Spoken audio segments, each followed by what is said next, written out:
Hello दोस्तों। साल 1891 एक ऐसा साल, एक ऐसा समय, जब एक महान साइंटिस्ट ने एक ऐसा महान आविष्कार करा जिसके बाद उनका नाम इतिहास के पन्नों में स्वर्ण अक्षरों से सबसे ऊपर लिखा गया। गाइस, उन्होंने एक ऐसा आविष्कार करा जिसकी बदौलत आज हम अपने घरों में इतनी सुख सुविधा से रहते हैं। और बड़े बड़े विद्वानों का मानना है कि अगर वो साइंटिस्ट ऐसा आविष्कार नहीं करते, यानी ऐसी खोज नहीं करते, तो आज की जो ह्यूमन सिविलाइजेशन है वो कम से कम 100-200 साल पीछे होती। तो गाइस, ना घर में लाइट होती, ना घर में मिक्सर होती, ना फ्रिज होती, और ना गाड़ी होती, ना आपको पैदल चलना पड़ता, अंधेरे में रहना पड़ता, और ऐसी बहुत सारी चीज़ें जो आपको लाइफ को आसान करती हैं, वो सब चीज़ें आज के समय में नहीं होती अगर वो महान साइंटिस्ट ऐसा महान आविष्कार नहीं करते। तो गाइज, आज की इस वीडियो में हम आपको बताने वाले हैं दुनिया के सबसे ज़्यादा बड़े साइंटिस्ट और उनकी सबसे बड़ी खोज, जिनकी वजह से आज ह्यूमन सिविलाइजेशन इतनी आगे आ चुकी है। तो गाइज, आज की इस वीडियो में हम आपको बताने वाले हैं the father of electricity Nikola Tesla के बारे में, उनकी महान खोज के बारे में। निकोला टेस्ला को आज दुनिया इलेक्ट्रिसिटी जनरेशन के हवाले से जानती है। Students that the powers of the 369's worldly extraordinary set device बना लिया था जो मैन मेड भूकंप लाने की भी क्षमता रखता है। सबसे मशहूर अमेरिकन साइबेरियन आविष्कारक निकोला टेस्ला 20वीं सदी के सबसे महान वैज्ञानिकों में से एक माने जाते हैं। किरदार है जिसका नाम है Nikola Tesla. Nikola Tesla was in his late 80s, very old, and he was Thomas Edison. But there's one name that is not as तो गाइज, निकोला टेस्ला, अगर ये इतिहास के सबसे बड़े साइंटिस्ट नहीं होते तो आज हमारे हाल ये होता, और अब हमारा हाल ये है। तो देखा गाइज आपने, निकोला टेस्ला की वजह से हमें बिजली प्राप्त हुई, और इससे हमें दिखने वाली सारी चीज़ें, मशीनें, लाइटें, जितनी भी चीज़ें जो हम वीडियो बना रहे हैं गाइज, हम बना नहीं पाते। जितनी भी इलेक्ट्रिकल आइटम्स है, जितनी भी चीज़ें जो हमें दिख रही हैं आंखों से, वो चीज़ें हमें आज नहीं दिखती। ये सिर्फ निकोला टेस्ला की बदौलत है। तो गाइज, हम आपको निकोला टेस्ला की पूरी जर्नी बताएंगे शुरू से लेके एंड तक, और हम आपको बताएंगे कि निकोला टेस्ला ने जो कोड दिया था 369 कोड, आखिर वो कोड क्या कहता है, और निकोला टेस्ला ने उस कोड को ब्रह्मांड की चाबी क्यों कहा है। आइए सभी सवाल के जवाब ढूंढने की कोशिश करते हैं आज की इस वीडियो में। तो दोस्तों, निकोला टेस्ला का जन्म 10 जुलाई 1856 में स्किमडस के क्रोएशिया में हुआ था। क्रोएशिया को प्राचीन में ऑस्ट्रियाई साम्राज्य कहा जाता था, जो कि आज वर्तमान में क्रोएशिया नाम दे दिया गया है। निकोला टेस्ला के फादर का नाम मिलुतिन टेस्ला था, जो कि एक बहुत बड़े पादरी थे, और इनकी माता का नाम डूका टेस्ला था, जो कि एक हाउसवाइफ थी। निकोला टेस्ला के बहुत सारे भाई बहन भी। गाइस, हम आपको बताते हैं कि निकोला टेस्ला ने अपनी एजुकेशन कहाँ से प्राप्त की। तो निकोला टेस्ला के जो पिता थे वो पादरी और लेखक थे।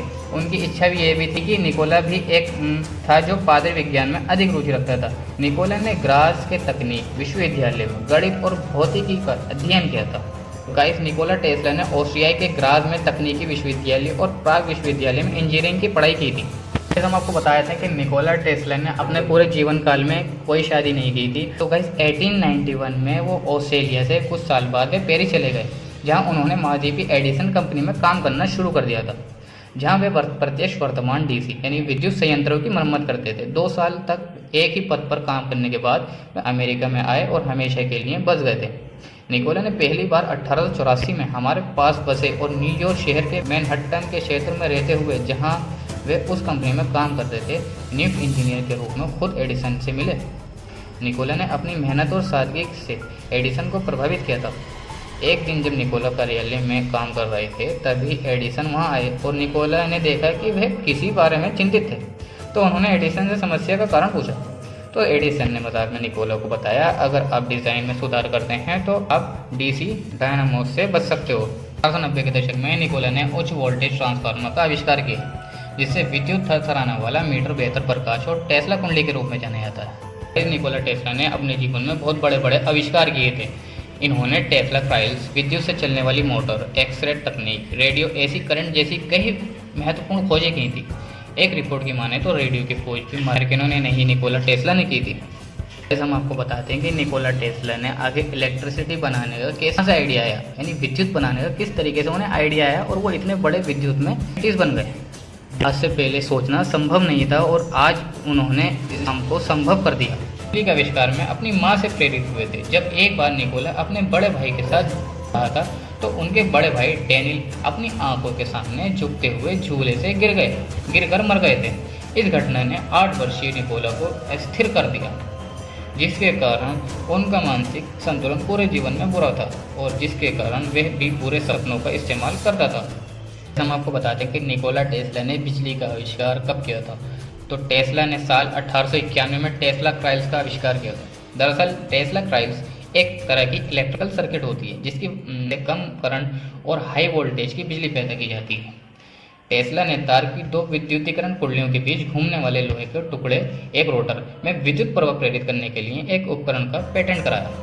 यह घूमने वाला चुंबकीय क्षेत्र उपकरण एसी करंट उत्पन्न करता है जब इसे भाप या जल विद्युत जैसी किसी यांत्रिक ऊर्जा का उपयोग करके घुमाया जाता है। आज के समय में कई टरबाइन बनाए जाते हैं जिससे बिजली वो घूमता है तो बिजली पैदा होती है। तो आज के समय में जो टरबाइन बनाए जाते हैं वो इसी की एक बदौलत है।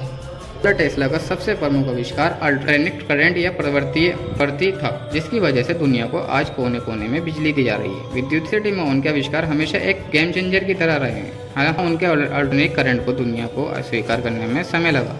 उस समय से पहले कोई ये चीज़ सोच नहीं सकता था कि ऐसा भी हो सकता है, मतलब बिजली बनाई जा सकती है, उससे रोशनी हो सकती है, और हम ये चीज़ कभी इसको हम स्वीकार नहीं कर पाए थे।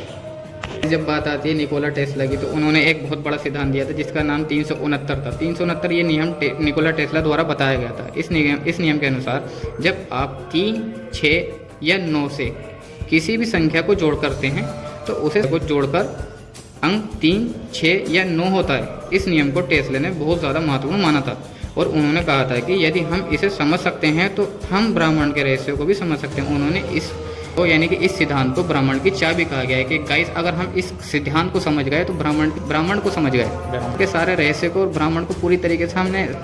हम आपको बता देते हैं निकोला टेस्ला ने अपनी पूरी ज़िंदगी में 200 से भी ज़्यादा आविष्कार करे और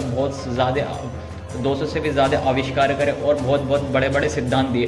तो गाइज अब हम आपको बताते हैं कि आखिर निकोला टेस्ला की मौत कैसे हुई, कब हुई और कहाँ पर हुई। तो 7 जनवरी 1943 को न्यूयॉर्क के होटल के 33वीं मंजिल से कमरे में 80 साल की उम्र में निकोला टेस्ला की मौत हो गई। और उनकी मौत होने का जो पीछे का कारण माना जाता है वो माना जाता है कोरोनरी थ्रोम्बोसिस। और गाइज एक कारण ये भी माना जाता है, बहुत सारे जब उनकी मौत हो गई थी तो बहुत सारे लोगों का ये भी मानना था कि निकोला टेस्ला अपने सबसे बड़े प्रोजेक्ट पर काम कर रहे थे जिसमें वो इलेक्ट्रिसिटी को बिना किसी तारों, बिना किसी ट्रांसफार्मर द्वारा घरों तक पहुंचाने का काम कर रहे थे। वो एक बहुत बड़ा ट्रांसफार्मर बना रहे थे जो सीधा बिना किसी तारों, बिना किसी खंभों के मदद के बिना घरों तक सीधा इलेक्ट्रिसिटी पहुंचाई जा सके। और बहुत सब बड़ी बड़ी कंपनी के जो मालिक थे, जो तार बनाते थे और को बहुत सारी चीज़ें बनाते थे, उनको इस चीज़ से बहुत बड़ा नुकसान हो सकता था, करोड़ों रुपए का नुकसान हो सकता था। तो इसी वजह से उन्होंने ये कहा जाता है कि उन्होंने निकोला टेस्ला की हत्या करवा दी थी 1947 और 1943 के अंदर। गाइज गाइज हमने अपनी इस वीडियो में आपको सब कुछ बता दिया निकोला टेस्ला के बारे में, उनके जीवन से लेकर उनकी मौत तक बता दी, उनके सारे सिद्धांत और सारे आविष्कार बता दिए हैं। तो गाइज अगर वीडियो में आपको कुछ भी जानने में मिला हो, कुछ भी सीखने को मिला हो तो वीडियो को लाइक करें, चैनल को सब्सक्राइब करें। मिलते हैं किसी नेक्स्ट वीडियो में किसी नए टॉपिक पे। जब तक के लिए बाय बाय, टाटा।